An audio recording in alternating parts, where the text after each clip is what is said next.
Thank you, Mr. Chairman, and thank you for holding today's subcommittee. As a member of both the House Committees on Foreign Affairs and Homeland Security, I appreciate the opportunity to jointly examine this very important topic. Our combined presence indicates the extent to which we take the security of our southern border seriously, and I look forward to continuing to work with the Western Hemisphere Subcommittee on this topic.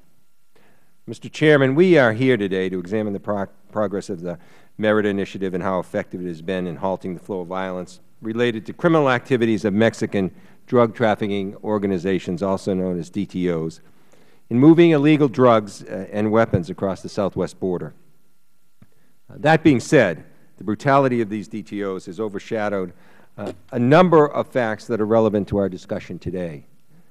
As we seek tangible solutions to the increasing levels of violence in Mexico, let us remember that those responsible, particularly for violence against women, are not distinctive, and the Mexican military is not always impartial. Yes, Mexico is an ally, but we cannot paint the battle between the drug cartels and the Mexican law enforcement in black and white. With minimum controls for corruption and impunity in Mexico, it's difficult to decipher who exactly is committing the crimes. In two widely publicized cases cited by the Robert F. Kennedy Center for Justice and Human Rights, Inez Fernandez Ortega and Valentina Rosenda Cantu, two indigenous women, were raped by soldiers from the Mexican Army in the municipality of Ayalta, Guerrero State in 2002. However, to this day, the State has refused to admit that these two women were raped. After nearly a decade, these cases were finally transferred to civilian courts, but these two cases are not isolated incidents in the violence perpetrated by the military. The National Human Rights Commission says it's received more than 5,000 complaints about the alleged abuses by the military since the offensive against the drug gangs began in 2006. I note this not to discredit our ally, President Calderon, or the Merida Initiative, since both of them have led to reform in the Mexican judicial system. But I wanted really, for the purposes of this hearing as well, go into this hearing with a complete picture of what's happening on the ground in Mexico and what President Calderon is up against. At a time where we're all tightening our belts, we must monitor funding to the Mexican police and military closely, lest we add suffering to the innocent people who unfortunately have nowhere to turn. For this reason, I strongly support the training assistance that we provide the Mexican military and police, along with strong oversight mechanisms. The U.S. and Mexico have made strides in developing strong working relationships with diplomatic levels down to field agents patrolling both sides of the southwest border.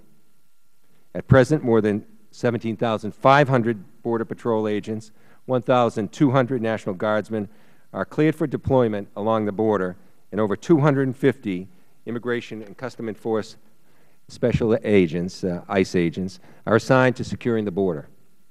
Certainly this does not mean that incursions along the border do not exist, and undoubtedly more work has to be done. However, this is the highest number of personnel to ever protect our border in this region, and these numbers represent a step in the right direction. In fact, more effort and resources are deployed along the southwest border today than ever before. By the end of fiscal year 2011, according to the State Department, the U.S. will have invested almost $900 million in equipment and training to advance the Merida Initiative and to assist our neighbor south of the border. Since fiscal year 2008, the U.S. has contributed approximately $1.6 billion overall to the initiative, while Mexico has allocated $26 billion to promote public safety and security within its own borders. Furthermore, a new effort is being implemented to strengthen Mexican civil society institutions by offering training and technical assistance. I hope that the advances in the Merida Initiative are followed along with efforts to strengthen our borders as opposed to making them more vulnerable with strangled budget cuts. Although we need to be incredibly wary of the money that goes into the Mexican government, this is not the time to decrease the number of Border Patrol agents and thus have the effect of making the southwest border less safe. I urge all of my colleagues, both sides of the aisle, to stand against such cuts. I look forward to this afternoon's testimony. Real progress has been made since the inception of the Merida Initiative, and I am interested in hearing about the documented results of Americans' participation in this program, which, with proper oversight, can lead to real success. It's vital that we as Congress work closely with our diplomatic and federal agency personnel to ensure that they have the resources they require to continue partnering with Mexico to fulfill the goals of the Merida Initiative while combating crime and injustice on all sides. I yield back.